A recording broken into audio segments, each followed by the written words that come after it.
பெருமானே ஆனந்தத்து பிரியாது இருக்க பெற்றினார்.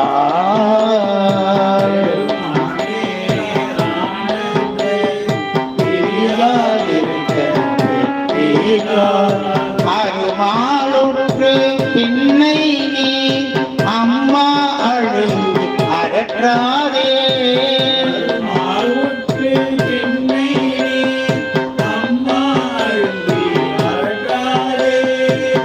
திருமாமணிக்கே திருக்கதவம் திறந்த போதே சிவபுரத்து